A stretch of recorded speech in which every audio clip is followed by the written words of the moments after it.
Welcome back to the Missing Report. I am Tim, here today with Lance. Lance, how are you today? I'm doing fantastic today. Happy that we're back in the swing of things here with the Missing Report. It looks really good behind us here.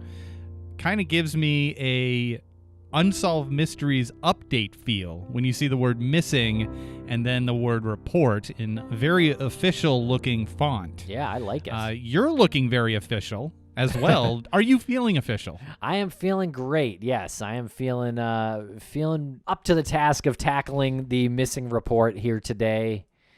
And we got some good reaction from last week's episode. Luciana says, thanks, guys, for the updates and the hard work that you do to bring awareness to these cases. Amy D says, thanks, Tim and Lance, for a no-nonsense approach. No nonsense? Yeah, I mean, I feel like we do have some nonsense, usually. I'm almost offended by that. Yeah, check out Crawlspace, Amy D, if you want some nonsense. And these comments, by the way, are on the YouTube video for this episode, that our last Missing Report, episode 319. So that's where most of these comments tend to end up, is YouTube. Sometimes we get some on Instagram, on Twitter, and sometimes we get some emails as well. But typically we're going to read the ones from YouTube because that's where most of them are bunched. Just recently, we've been starting to say, hey, leave some supporting comments for some of the people that we feature, family members of missing individuals, and I've been noticing a little bit of an uptick in that. So good work there. Thank you. Really appreciate that. Yeah, thanks a lot. And this is in regards to Kylie Rodney's disappearance. Tiniest Squish says, a kind FYI, it was stated by Placer County that they have very comparable equipment to Adventures with Purpose, but county employees currently lack the training that Adventures with Purpose has in using this kind of equipment. Bravo. And this is what we're talking about when we say things in an episode like, I wonder why this didn't happen, or I wonder why something was left to a civilian run organization in regards to a search or something. We certainly, while it might come across as we're criticizing an organization, we're really not. We are actually reaching out to people who can give us that information so that we can be better informed next time. So yeah, thank you for doing that. Yeah, Squishy Fish. What was the name? Tiniest Squish. Tiniest Squish. I would know if my computer wasn't being a jerk and it's been redirecting me to these comments for about 10 minutes. So I'm operating on the fly right now. See my pants. Yeah, great comment from Tiniest Squish. We do appreciate that. And I mean, I guess that's a little bit better than just like not having the physical equipment, because a training might be easier, right? Getting some more employees trained for that kind of search might be easier than budgeting for the equipment and things like that. So hopefully that is more of the problem across the nation. And obviously, Adventures with Purpose is doing an incredible job. Just want to give another shout out to them. And Primate Productions here in the comments says, y'all should see about interviewing someone from Adventures with Purpose and ask them some of those questions. Primate Production says, I know I would be interested in hearing from them. And we have spoken with them, and we have had some contact with the good people at Adventures with Purpose, and they've been in contact with Private Investigations for the Missing, too. That, of course, is the nonprofit that we are working with and are on the board of, and you can find some more information there at investigationsforthemissing.org. And we just want to mention Missing Premium. If you like what we do here and you want it ad-free, you can get it at Missing Premium. That's missing.supportingcast.fm. And you can even use promo code MISSING and get a free month. And not to be a plug machine over here, but you can do the exact same thing with our show Crawlspace by going to crawlspace.supportingcast.fm, and we have the respective code of Crawlspace for a free month. We're going to give you a free month, and it's going to be so worth it because you get all of these little perks, including Tim for Missing and Crawlspace. We finally have locked in some dates for this Ask Us Anything. We have, yeah. It's going to be September 12th, Monday, September 12th. So we're going to do an Ask Us Anything. I think it'll be some kind of video call with our premium subscribers. So you don't want to miss that. I think we're going to aim for the second Monday of every month. So we'll see how that, if that schedule stays true. But it's going to be true for September. So can't wait to see you there. Sign up at missing.supportingcast.fm. Use promo code MISSING and do the same for Crawlspace. Crawlspace.supportingcast.fm. And we're going to take a quick commercial break right here, and we'll be right back. All right, we're back. Hope you enjoyed those commercials. And last Thursday, we spoke about a very tragic case. It is the disappearance of Teresa Price from the Platte River in Nebraska, and we spoke with a researcher from Private Investigations for the Missing. Her name is Amy Weckel, and she joined us on this call to speak about Teresa's very tragic disappearance. She went missing on June 11th, 2020, and that was from Gretna in Sarpy County, Nebraska, near the Schramm Park State Recreation Area. And Teresa's 4 feet and mixed race. She has black hair and brown eyes. And this is a kind of tragic segue from the conversation we were just having moments ago about searching in water and being properly trained. It's more than likely this child was swept away by the current of the river. No one knows where she is now, so we're not talking about a criminal investigation for the most part.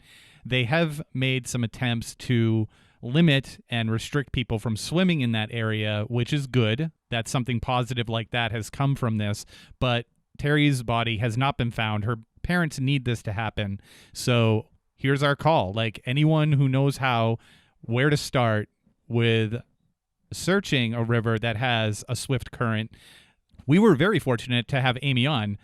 Her occupation has to do with water research, and she knows about things like currents and depth and the floor of a river and how things will most likely wash out to another body of water. I know it sounds really detailed and specific, but I didn't know an occupation like that existed until Amy joined the research team at Private Investigations for the Missing and brought this skill set to the table, which is really fortunate. So, knowing that, there must be people who specialize in searching for something in a swiftly moving river. Hopefully we can put the call out there and get some information back. And Lance, just this week, there was some breaking news out of Brisbane, Australia. This is a 40-year-old cold case has finally yielded a guilty verdict. And this is about the murder of Lynette Dawson, who was 16 at the time of her disappearance in 1982. And on Tuesday, August 30th, Justice Ian Harrison found Chris Dawson, who's 74 years old, guilty following a 3-month trial. And one thing I find amazing is that the evidence that was heard in the trial had been gathered over the course of 4 decades by police investigating Lynette's disappearance. I know. This is something that is like incredible to witness when a lot of the conversations we have are about investigations that have stalled, and probably not going to see a lot going on in this one because it's so old. I wonder if that was the case leading up to this announcement, that what was told to the public was the same as what we hear. Probably not going to hear a lot. You're talking about a case that, has been going on since 1982, not a lot of leads, but in the background, there's a bunch of workers that are diligently putting pieces together for a moment like this. So I hope it doesn't have anything to do with how the legal system works in one country compared to ours.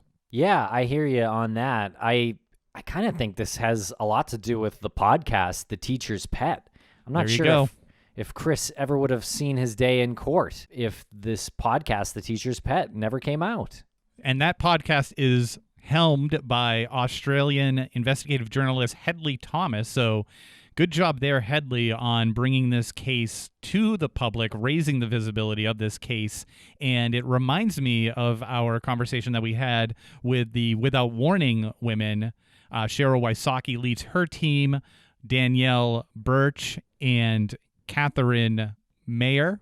All of them are licensed PIs, and they run their show specifically to get tips. And they've had a lot of success doing so. And they simultaneously investigate. So they get the tips, they investigate, they broadcast, they get more tips, they investigate. It's a really cool way to go when you have the right people behind it.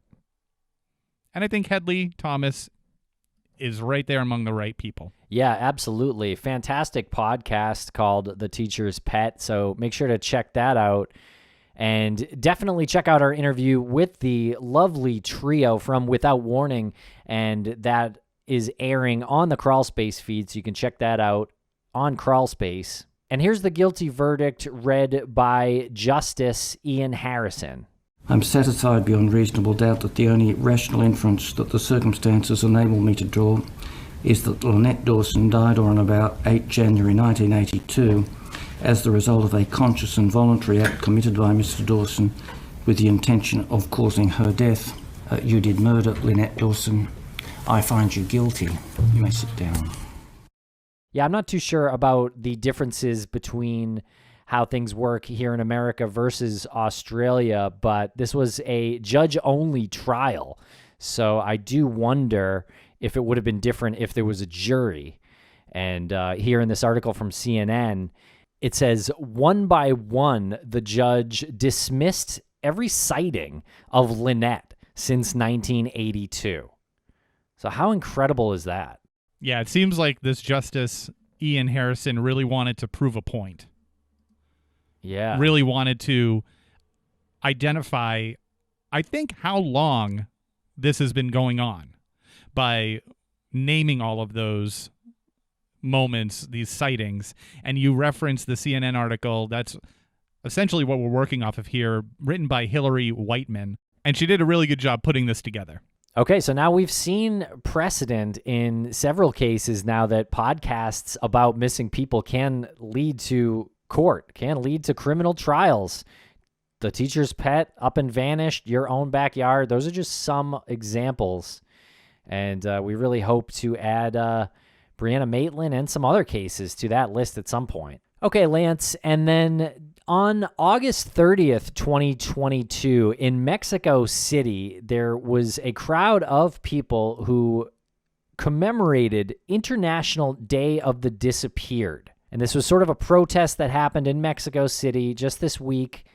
And they are trying to bring some awareness to the crisis of missing people in Mexico. Yeah, exactly. The reason for this Day of the Missing isn't so much to commemorate the missing. Like you said, it's to bring awareness for all of this. And this was sort of inspired by the 2014 Iguala mass kidnapping that happened in Iguala, Guerrero, Mexico, where there was something like 43 students who were abducted from this college, and they haven't been found. So this is a situation that really marks an event of mass kidnapping, mass tragedy, and it's turned into, and really the epidemic has become more apparent as the years have gone by. Yeah, absolutely. And the number of missing persons in Mexico from 1964 to present is over 100,000. It's about 103,000, says the National Registry of Missing People in Mexico. And one thing that I find really interesting is that there are 52,000 human remains that have been located but have not been identified. So that's like half of the missing people. This seems like a logjam that needs forensic assistance. Yes, I think that is one of the main reasons why this International Day of the Disappeared has been created. Because, like you said, the number of bodies that are there need to be identified. So how do you identify the bodies? You need to bring in the expertise to perform these forensics on the bodies. That would go a long way. When you hear International Day of the Disappeared, you think about kidnappings, you think about people being held for ransom. But in a lot of these cases, yes, they're kidnappings, they're taken for specific purposes, but if they've died along the way or if they're murdered, those bodies are not being properly identified. And they're still missing, so that's something that needs to be remedied. And they do say that the vast majority of that 100,000 missing people is from 2006 to the present, and 60% of those currently missing are people under the age of 35. And apparently the Federal Attorney General's Office of Mexico is required by law to create a forensic database to help identify these people, but they have not done that. So I don't know what the holdup is in the federal government there in Mexico, but apparently even the state's attorney general's offices are trying to push the federal government to get this forensic database going. It's kind of just surreal sometimes to think about how far behind certain places are. You think, like, because we hear about these cases being solved through forensics, that it's just available all over the world in every sheriff's department, in this country and everywhere. But it's not the case. We're just still really in the infancy of forensic genealogy and identifying missing people. I think you really hit the nail on the head right there. It's not like they don't want to do this. It's just the resources aren't there and the support's not there. The infrastructure's not there. And again, call out to the audience if anybody has any more information on that. We would love to be able to speak to it with some degree of confidence. But I think a lot of preconceived notions come from stories like this when you're talking about Mexico and cartels and drug trade and kidnappings that are involved with that. But you and I were having a conversation earlier how the same things happen here. It's just not covered in the same way, and we are a first world country. So the perception is that these things don't happen here. There's violence everywhere else in the world except for here, but it happens every day, and it's just covered in a different way or not covered at all. I think it is a bold move for the Latin American Federation of Associations for Relatives of Detained Disappeared. I think it's a bold move for them to put forth the International Day of the Disappeared and identify this problem. And now to Augusta, Georgia.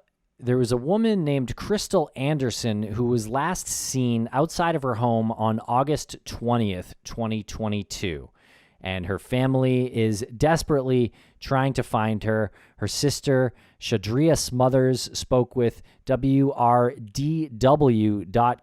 and are looking for some publicity in trying to help her sister. Krystal is a mom of 4, and she's 30 years old, missing from Aiken County.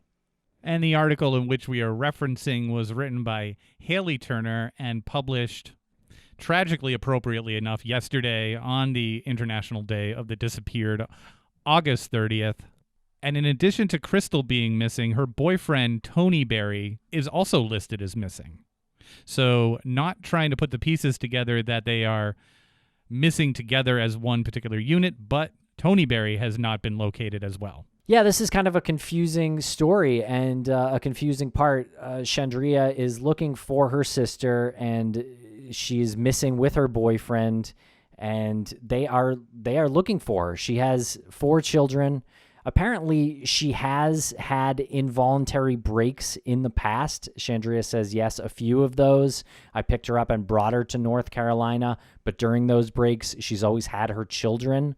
So I think if we're looking at the patterns, this one's different because there are no children with Krystal, and she is a mom of 4. And so I think her family is saying that she would not have done this, would not have left on her own. And you mentioned that she's a mother of 4, and one of the initial indications that she was missing was a call that Shadria had received from one of the children's fathers. Apparently, she failed to pick up her son before school started, and that was extremely uncharacteristic of her. She is typically, according to the family, a phone call or a text message away, and she had been gone for 72 hours by the time she was reported missing.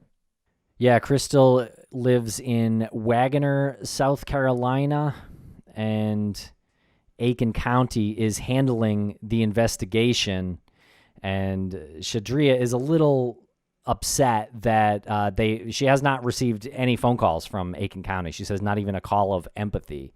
So they feel very much in the dark. And if anyone has any information, you can please call the authorities at Aiken County at 803-648-6811. And of course, once again, if anybody has any other information or any sort of insight into something like this, leave us a comment. We would love to do a follow-up as the disappearance of Krystal Anderson develops. Hopefully we get a positive outcome. And speaking of positive outcomes, Lance, there was a woman who was found. She was missing.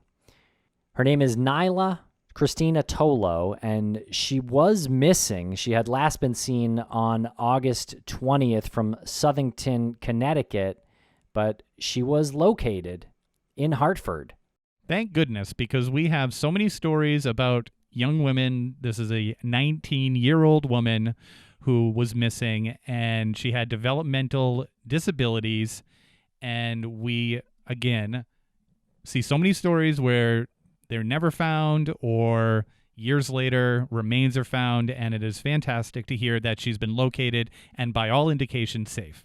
And the article that we're referencing is from WFSB Eyewitness News 3 in Connecticut, written by Rob Polanski. And this is Tim just popping in here. Over the weekend, there was a story from Friday morning about a woman named Eliza Fletcher. She's 34 years old, a white female, brown hair, green eyes, 5'6", 137 pounds. And she was apparently jogging in Memphis, Tennessee early in the morning and was abducted. Apparently forced into a dark-colored GMC Terrain SUV. And there's no known direction of travel and just really not much information at this point. But she was last seen wearing a pink jogging top and purple running shorts. And this is from Memphis, Tennessee. So if you have any information, please contact the Memphis Police Department at 901-528-2274 or the Tennessee Bureau of Investigation at 1-800-TBI-FIND. All right, Lance, and then next week we have an episode about the disappearance of Alicia Bernice Markovich, and I think we're going to have 2 episodes about Alicia's disappearance. She went missing from Blairsville, Pennsylvania on April 26th, 1987. Alicia was only 15 years old at the time of her disappearance. She's 5'2", 120 pounds, blue eyes, brown hair.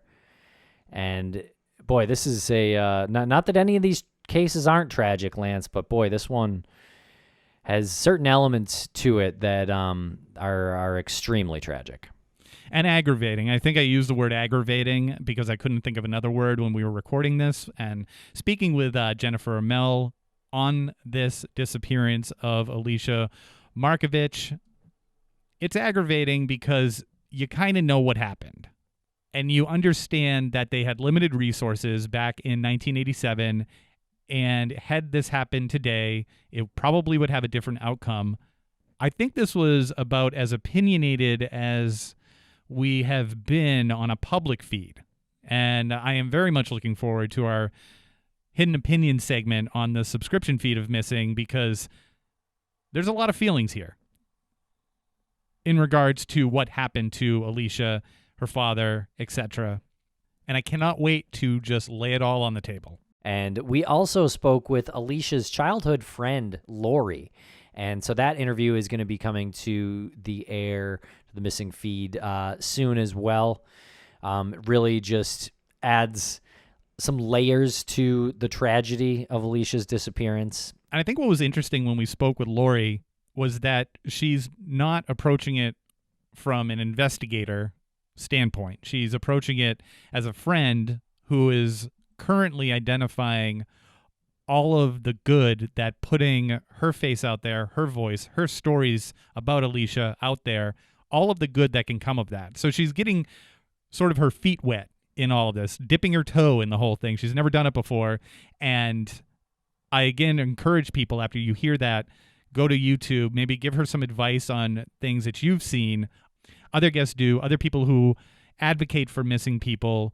Give her some advice, give her some support, because that's something that she's going to need to learn as she goes. And hey, why not sooner than later? And I just wanted to give a shout out to the National Center for Missing and Exploited Children. They did an age progression photo of what they imagine Alicia to look like at this point, and I feel like it's really good. And sometimes these are really bad, but this one from the National Center for Missing and Exploited Children, I think is excellent. It's like what I would picture Alicia to look like today. It's incredible. I think we both had the same reaction when we saw it for the first time, that this was one of the ones that stands out as damn accurate. I mean, some of them are comically bad. This one is pretty spot on. Okay, everybody, so make sure to check out those episodes and comment on YouTube, and we'll read them right here on next week's Missing Report. Thanks a lot for listening today. We really appreciate it. We got to get some suggestions for the sign-off line. We need like that sign-off line that only you can report. Something like that. Think unsolved mysteries. Even you can solve missing persons cases. It's a bit too close to unsolved mysteries. All right, we'll workshop it. Only you can prevent forest fires. All right, everyone. Well, thanks a lot for listening. We really appreciate it. We'll be back on Thursday with an episode about the disappearance of Alicia Markovich. Thanks a lot.